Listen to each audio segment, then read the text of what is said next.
मणिपात महाराज।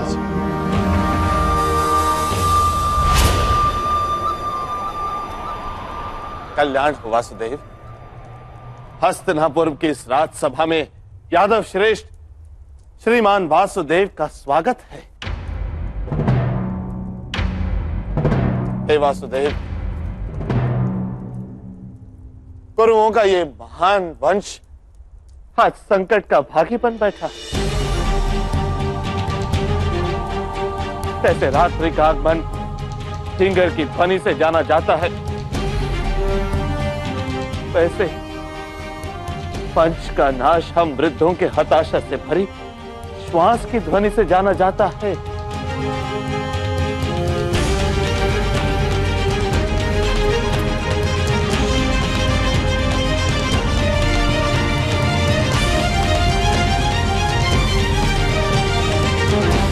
हे वासुदेव,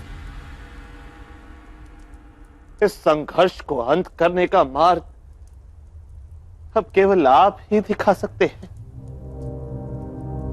कोई मार्ग दिखाइए वासुदेव। महाराज की जय हो।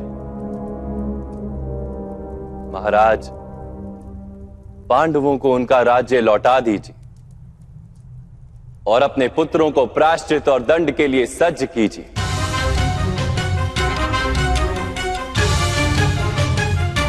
उनके प्राण नहीं जाएंगे, मैं वचन देता हूं, किंतु उन्हें अपने सम्मान को छोड़ना होगा। यदि इतना मान्य है तो यह युद्ध टल सकता है।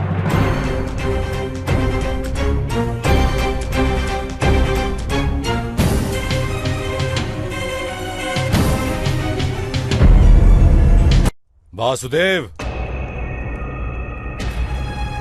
इंद्रप्रस्थ पर मेरा अधिकार है, महाराज का नहीं। मैं किसी भी स्थिति में इंद्रप्रस्थ को लौटाऊंगा नहीं।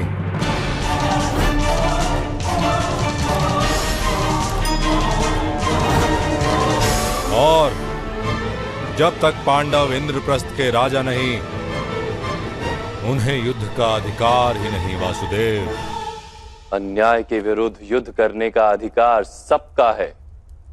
युवराज, ये तो पांडवों की उदारता है कि इतने वर्षों तक उन्होंने युद्ध नहीं किया।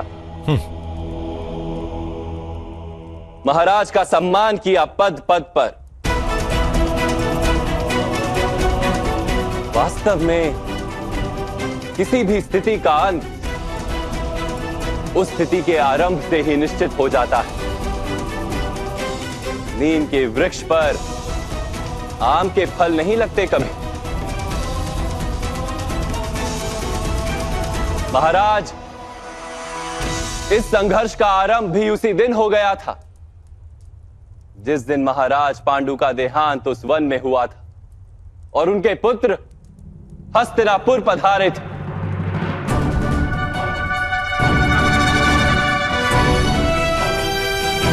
आपने यदि उसी दिन राजकुमार युधिष्ठिर को युवराज घोषित कर दिया होता तो ये स्थिति ही उत्पन्न नहीं होती।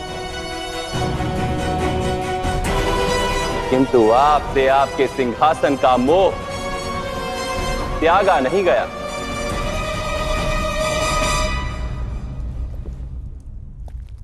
ये आप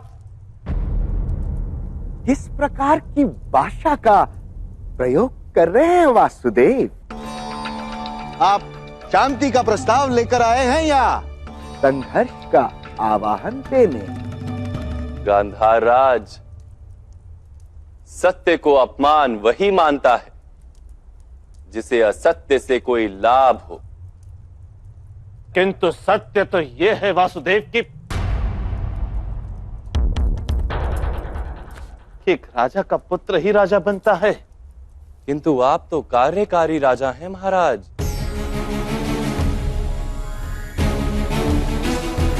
सत्य तो ये है कि आपका राज्य अभिषेक कभी हुआ ही नहीं।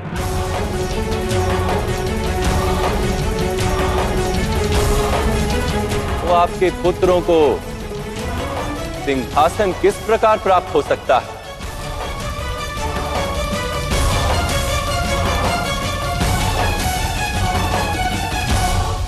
इतने इतने पुराने इतिहास के पन्ने खोलकर क्या लाभ महाराज।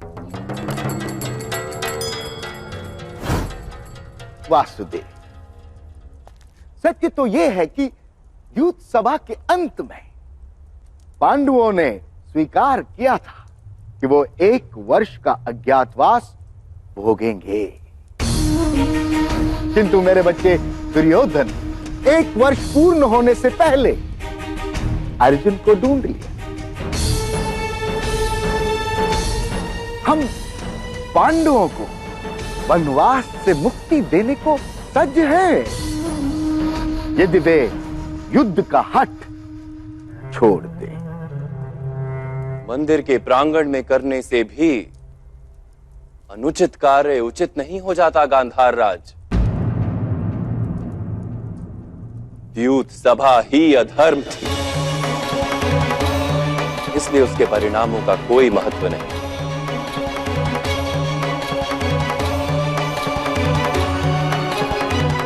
वासुदेव,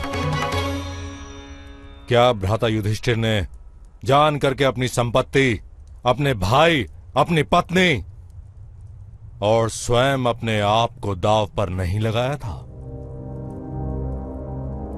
तो वो अधर्म किस प्रकार हो सकता है वासुदेव? किसी स्त्री को भरी सभा में निर्वस्त्र करने की चेष्टा कर आपने सारी सभा को अधर्म सिद्ध कर दिया था युवराज। भोजन के किस निवाले ने शरीर में विष फैलाया है, ये कोई नहीं पूछता। समग्र भोजन को विषयुक्त माना जाता है। हमें भी इंद्रप्रस्थ की सभा में निशस्त्र किया गया था, क्या आप भूल गए वासुदेव? माया सभा में जब आपके शस्त्र उतारे गए थे, तभी आपने युद्ध का आवाहन क्यों नहीं दिया युवराज?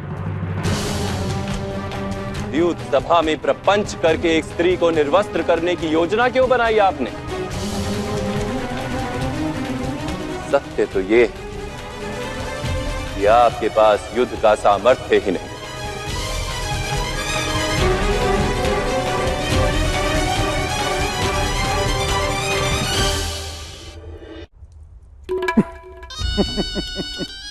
वासुदेव, उस युद्ध सभा में महामहिम भीष्म भी थे, महागुरु द्रोण भी थे।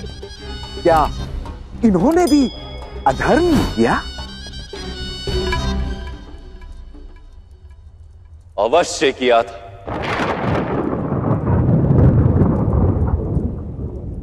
जब समग्र भवन गिर रहा हो तो द्वारपाल केवल द्वार की रक्षा नहीं कर सकता गांधार राज।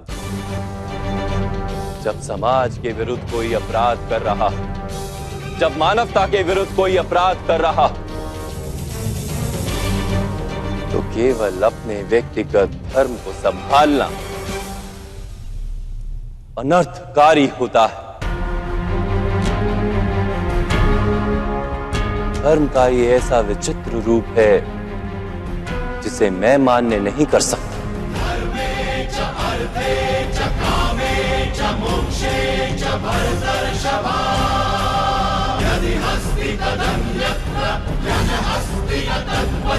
ये धर्म अधर्म के विवाद का समय नहीं। इस समय केवल एक महायुद्ध को टालने का प्रयत्न करना आवश्यक है। और इसीलिए मैं शांति का प्रस्ताव लाया हूं महामंत्री। और मुझे ये प्रस्ताव मान्य नहीं है।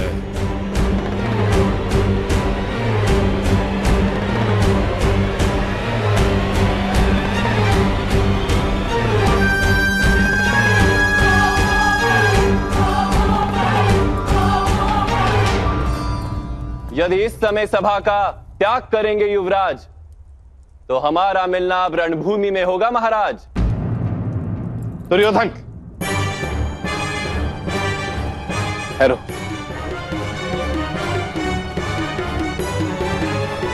वासुदेव, दंड की बात करके आपने शांति प्रस्ताव को स्वीकार करने योग्य रखा ही नहीं। कोई भी योद्धा दंड किस प्रकार स्वीकार करेगा? और कौन सा योद्धा अपने ही परिवार की स्त्री को निर्वस्त्र करने की चेष्टा करता है पूरी सभा में महाराज?